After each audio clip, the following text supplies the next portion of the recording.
কোরআনকে বুঝে পড়লে সকল কিছু যাবে জানা, জীবনের সব কাজের অর্থ পেতে কোরআন করো গবেষণা।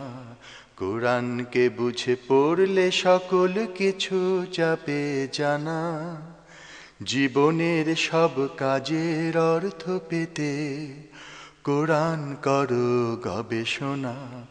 যে কোরআন এনে দেবে মুক্তির বারতা, বুকে চেপে চুমু দিলেই তাকে হবে কি মানা। কোরআনকে বুঝে পড়লে সকল কিছু যাবে জানা, জীবনের সব কাজের অর্থ পেতে কোরআন করো গবেষণা। কোরআনকে বুঝে পড়লে সকল কিছু যাবে জানা, জীবনের সব কাজের অর্থ পেতে কোরআন করো গবেষণা। Professor doctor Mohammad Motiar Rahman. একটি নাম, একটি অনন্য দৃষ্টান্ত। চিকিৎসা শাস্ত্রে সুনাম অর্জনের পাশাপাশি ইসলামকে সাবলীলভাবে উপস্থাপনার যে অসাধারণ দক্ষতা আল্লাহ তাঁকে দান করেছেন তা সত্যিই বিস্ময়কর। খুলনা জেলার ডুমুরিয়া থানাস্থ আরাজি ডুমুরিয়া গ্রামে এক সম্ভ্রান্ত মুসলিম পরিবারে তিনি জন্মগ্রহণ করেন। প্রফেসর ডাক্তার মতিয়ার রহমান 1970 সালে এইচএসসি পাশ করে 1977 সালে ঢাকা মেডিকেল কলেজ থেকে এমবিবিএস পাশ করেন। দ্বিতীয় ও ফাইনাল প্রফেশনাল এমবিবিএস পরীক্ষায় তিনি ঢাকা বিশ্ববিদ্যালয়ে যথাক্রমে ষষ্ঠ ও দশম স্থান লাভ করেন। তিনি 1979 সালে ইরাকের জেনারেল হাসপাতালে সার্জারি বিভাগে চাকরি করার পর 1986 সালে লন্ডনের Glasgow royal college of physicians and surgeons থেকে জেনারেল সার্জারিতে এফআরসিএস ডিগ্রি লাভ করেন। বর্তমানে তিনি ঢাকা ন্যাশনাল মেডিকেল কলেজ ও হাসপাতালের প্রফেসর অব সার্জারি এবং ল্যাপারোস্কোপ যন্ত্রের মাধ্যমে পিত্তথলির পাথর অপারেশনে এককভাবে বাংলাদেশের সবচেয়ে বেশি অভিজ্ঞ surgeon. Professor doctor Motiar Rahman সপ্তাহের নির্ধারিত দিনে নিউজ কার্টনস্থ ইনসাফ ডায়াগনস্টিক অ্যান্ড কনসালটেশন সেন্টারে চেম্বার করে থাকেন। ছাত্রজীবন থেকেই অনুসন্ধিৎসু মনের মানুষ প্রফেসর ডাক্তার মতিয়ার রহমান। তাই তো কর্মজীবনে এসেও হাজারো ব্যস্ততার মাঝে যখনই সময় পান বসে যান সকল জ্ঞানের উৎস কোরআনে হাকিম ও হাদিস শরীফ নিয়ে।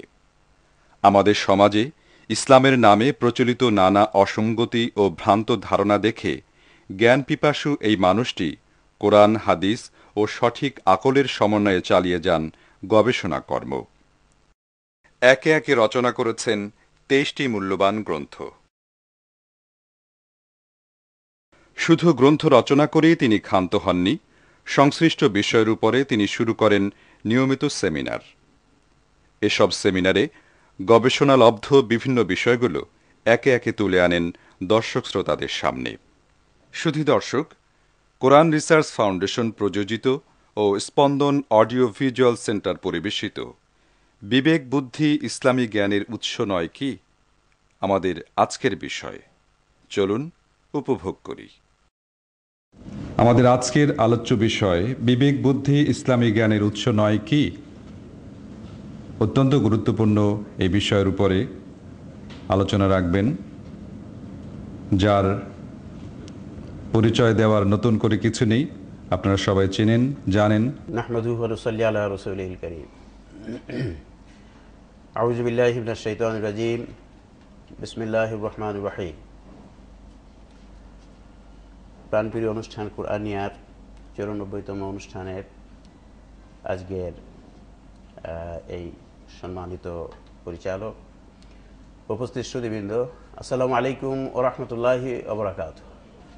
সুধীবৃন্দ, আজকের অনুষ্ঠানের সাবজেক্ট আপনাদের সামনে অলরেডি আপনারা দেখতে পাচ্ছেন।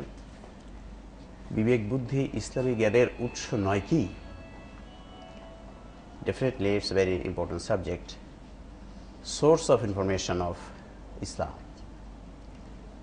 আমরা এটা সবাই বুঝি এবং বোঝাও সহজ। যদি সোর্স অফ ইনফরমেশনে কোনো বিভ্রান্তি থাকে তাহলে ওই সোর্স ইউজ করে যে নলেজ অর্জিত হবে সেখানেও বিভ্রান্তি এসে যাবে।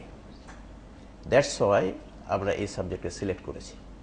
আমরা দেখতে চাই যে বিবেক বুদ্ধি যে আমাদের সবার কাছে আছে সেটা সম্বন্ধে কোরআন হাদিস কি বলে এটা সম্বন্ধে আমরা সেটি আপনাদের সামনে কোরআন সুন্নাহ তথ্যের মাধ্যমে উপস্থাপন করব। এই উপস্থাপনাটা আমি শুধু ডিসকাস করব, এটা আমি বলে যাব, কথা বলে যাব, এরকম নয়। It will be participation among ourselves. আমরা এখানে আলোচনাকে আমি কিছু প্রশ্ন করব, আপনারা সেগুলো উত্তর দেবেন। Just give and take policy, just আমি বলে যাব তা নয়, যাতে সবাই আমরা পার্টিসিপেট করতে পারি, সবাই যদি অনুষ্ঠানের মধ্যে থাকতে পারি, এই জন্যে এভাবে আমরা উপস্থাপন করব। আমি যে সময় কোনো প্রশ্ন করি যদি আপনারা স্বতঃস্ফূর্তভাবে সেটির উত্তর দেবেন এবং আমি আমার তরফ থেকে তার রেসপন্ড করব। এভাবে ইনশাআল্লাহ আমরা আমাদের অনুষ্ঠানের সামনে এগিয়ে নিয়ে যাব। তো এই ভূমিকার পরে চলুন আমরা এখন অরিজিনাল ইয়েতে চলে যাই। প্রশ্ন, প্রথমে আমি একটা প্রশ্ন আপনাদের সামনে করতে চাই, যেটার উত্তর দিবেন যারা আমাদের এই বিষয়ের একটি বই আছে বিবেক বুদ্ধির গুরুত্ব কতটুকু এবং কেন, এই বইটি যারা পড়েন নাই বা এই বিষয়ে আমাদের আলোচনা আগে যারা শোনেন নাই তারাই উত্তরটি দিবেন। হ্যাঁ, অন্য যারা শুনেছেন বা জানেন তারা উত্তরটি দিবেন না please, so that we can understand. পৃথিবীর কত পার্সেন্ট মানুষ ইসলামের অনেক গুরুত্বপূর্ণ বিষয়ে জানে? সমস্ত পৃথিবীর, নট মুসলমান, পৃথিবীর কত পার্সেন্ট মানুষ ইসলামের অনেক গুরুত্বপূর্ণ বিষয় জানে? আপনাদের মধ্যে থেকে অ্যান্সার প্লিজ।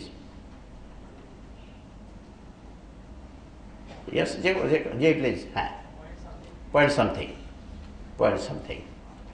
আর কারো অন্য কোনো বক্তব্য আছে কিনা? কত পার্সেন্ট মানুষ ইসলামের অনেক গুরুত্বপূর্ণ বিষয় জানে? জি প্লিজ। হ্যাঁ, 0.00 সামথিং। উনি বলছেন 0.2%-এর বেশি হবে না। Yes, exactly. উত্তর সাধারণ মুসলমানদের মধ্য থেকে বা বিশ্বের মানুষের কাছ থেকে এরকম কথাই আসবে যে পৃথিবীর টোটাল জনসংখ্যার মধ্যে কত পার্সেন্ট মানুষ ইসলামের অনেক গুরুত্বপূর্ণ বিষয় জানে, তার অ্যান্সার এরকমই আসবে যেরকম আপনি বলেছেন।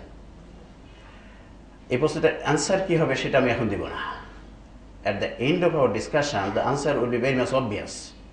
আপনারা এবার উত্তর দিবেন যে ডিসকাশনের শেষে যে উত্তরটা কি হবে, তখন হয়তো আমি যদি কিছু কারেকশন করার দরকার করব।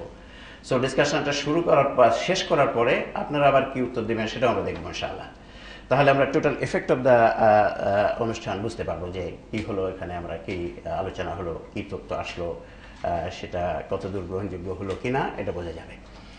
জি, প্রথমে চলুন আমরা একটু বিবেকের পরিচয় একটু জেনে নেই। বাস্তবতা, রিয়েলিটি কি অ্যাবাউট বিবেক? মানুষের একটি মন আছে যে অন্যায় কাজ করলে কষ্ট বা দুঃখ পায়, ন্যায় কাজ করলে সুখ ও শান্তি পায়। আছে নাকি মানুষের এমন একটি মন আছে? এমন একটি মন আছে যে অন্যায় কাজ করলে দুঃখ বা কষ্ট পায় এবং ভালো কাজ করলে, ন্যায় কাজ করলে সুখ বা শান্তি পায়। আমরা সবাই জানি মানুষের এমন একটা মন আছে। এ ব্যাপারে কোরআন কি বলছে দেখা যাক।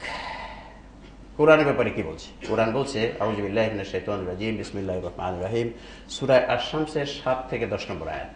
আল্লাহ রাব্বুল আলামিন বলছেন, ওয়া নাফসিন ওয়া মা সাওয়াহা ফাআলহামাহা ফুজুরাহা ওয়া তাকওয়াহা ক্বাদ আফলাহা মান যাক্কাহা ওয়া ক্বাদ খাবা মান দাসাহা। ভেরি সিম্পল অ্যারাবিক, অত্যন্ত সহজ ওয়ার্ডিং।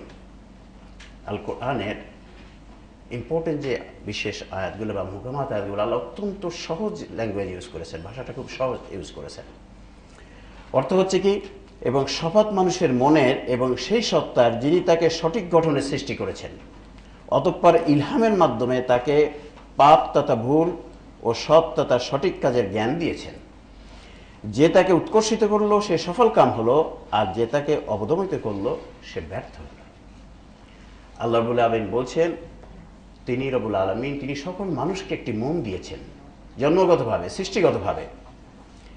অতঃপর ইলহামের মাধ্যমে তাকে ভুল এবং সঠিক কাজের জ্ঞান দিয়েছেন। ইলহামের মাধ্যমে মানুষের মনকে ভুল এবং সঠিক কাজ জানিয়ে দেওয়া হয়। তারপর আল্লাহ রাব্বুল বলছেন, যে তাকে উৎকর্ষিত করলো, অর্থাৎ যে ওই মনটিকে উৎকর্ষিত করলো সে সফল কাম হলো। আর যে ওই মনকে অবদমিত করলো সে ব্যর্থ হলো। ইটস ভেরি ভেরি ইম্পর্টেন্ট ভাব, ভেরি ইম্পর্টেন্ট তথ্য। অর্থাৎ ইলহাম হলো অবচেতনভাবে মানুষের মনে কোনো কিছু জানিয়ে দেয়, এটাকে বলে ইলহাম। অবচেতনভাবে মানুষের মনে কোনো কিছু জানিয়ে দেয়া, কোনো কিছু উদ্ভব হয়, এটা সকল মানুষেরই হয় ইলহাম। তাই মহান আল্লাহ এখানে বলেছেন তিনি অবচেতনভাবে মানুষের মনে কোনটি সঠিক আর কোনটি ভুল তা জানিয়ে দেন। আল্লাহ রাব্বুল আলামিন কোরআনের আয়াতের মাধ্যমে আমাকে জানিয়ে দেন, আমাদেরকে জানিয়ে দিলেন এই কথাটি, যে অবচেতনভাবে তিনি মানুষকে জানিয়ে দেন কোনটি সঠিক এবং কোনটি ভুল ইলহামের মাধ্যমে। এবার আমরা যদি চলে যাই হাদিস শরীফে রাসূল সাল্লাল্লাহু আলাইহি ওয়াসাল্লাম কি বলেছেন এই বিষয়ে, কোনো তথ্য আছে কিনা। আমরা আমাদের অনুষ্ঠানের মধ্যে অলরেডি জেনে ফেলেছি এটা, যে কথা কোরআন শরীফে আছে সেটা অবশ্যই হাদিস শরীফে আছে। রসুল অবশ্যই সে ধরনের কথা বলেছেন, কারণ রসুলের কাজই ছিল কোরআনকে কথা কাজ সমর্থনের মাধ্যমে ব্যাখ্যা করা। কাজেই অবশ্যই হাদিস শরীফে খুঁজলে আমরা পাবো এই ধরনের বক্তব্য। কোরআনের এই বক্তব্যের ব্যাখ্যামূলক বক্তব্য আমরা অবশ্যই হাদিস শরীফে পাবো। চলুন হাদিস শরীফে কি দেখা যায়, হাদিসকে নিয়েই আমরা বাংলা তরজমায় চলে যাই সময় করার জন্য। এটা তিরমিজি এবং বাহির শরীফের হাদিস।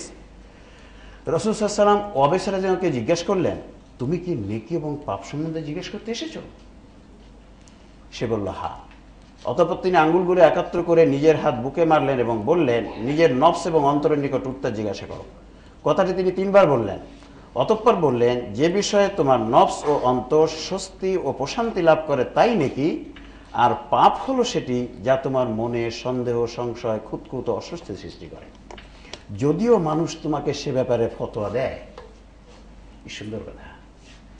রাসূল একজন সাহাবী গেছেন রাসূল সাল্লাল্লাহু কাছে, জিজ্ঞেস করছে যে নেকি এবং পাপ কি, এটা জানার জন্য গেছে। রাসূল বললেন, তুমি এটা জানতে আসছো? উনি হাত আঙ্গুলটি এরকম করলেন, করে নিজের বুকের পরে 3 বার মারলেন, মেরে বললেন যে তোমার অন্তরকে জিজ্ঞাসা করো। তোমার অন্তর যেটাকে সায় দেয় সেটাই হচ্ছে নেকি অর্থাৎ সঠিক, এবং অন্তর যেটা সায় দেয় না সেটাই হচ্ছে ভুল বা বেঠিক বা পাপ। লাস্টে রাসূল বলছেন, যদিও মানুষ তোমাকে সে ব্যাপারে ফতোয়া দেয়, আরবি কথাটি এভাবে আসছে, ওয়াইন আফতাকান নাস। ওয়াইন আফতাকান নাস মানে যদিও মানুষ তোমাকে সে ব্যাপারে ফতোয়া দেয়, অর্থাৎ রাসূল বলে দিলেন, মানুষ যদিও তোমাকে কোনো একটি কথা বলে, কোনো একটি তথ্য দেয়, সেটা যদি তোমার বিবেক সায় না দেয়, তুমি সহজে রাজি হবে না, তুমি সহজে অ্যাকসেপ্ট করবে না। Don't accept that easily. There is way how to accept it or